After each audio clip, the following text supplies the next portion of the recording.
各位手足，我哋 Demi 嘅金手指咧，大家就用過好多啦嚇。咁咧就打石屎一流啊，係嘛？打石屎一流。咁但係咧，以往咧好多兄弟都投訴我哋金手指咧，如果我哋打一啲磚牆啊或者輕磚牆咧，就太硬啦嚇，一篤就篤晒過去嚇，成幅牆散晒。咁其實我自己亦都想出好耐啦，就係呢啲鏟仔啊，呢隻合金鏟。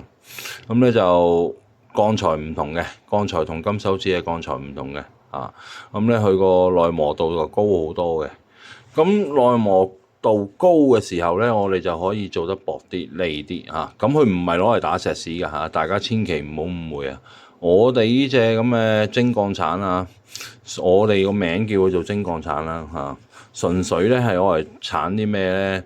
係我嚟打喉坑嘅時候咧，喺啲磚牆度開坑嘅嚇，喺磚牆度開坑嚇，或者一啲輕磚牆啊、沙磚牆、紅磚牆都 OK 嘅嚇，大家可以近距離睇睇啦。我哋咧就用呢個單印開口。咁點解要用單印開口咧？其實嗰個意念同構思咧，就係源於呢個木鑿啊，源於呢個木鑿。大家有冇用過木鑿？我唔知啦嚇，咁我講解一下啦。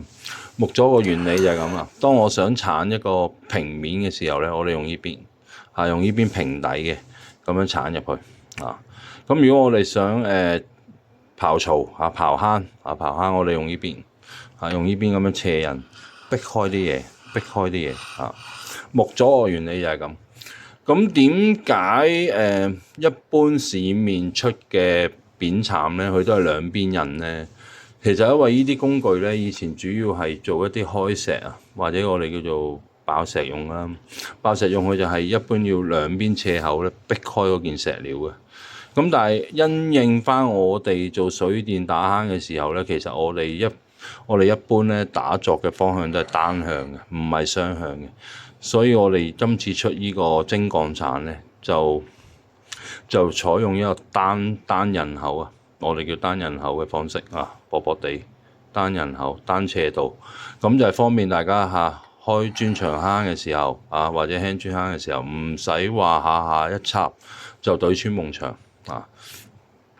咁坑槽嘅紋理就係咁啦。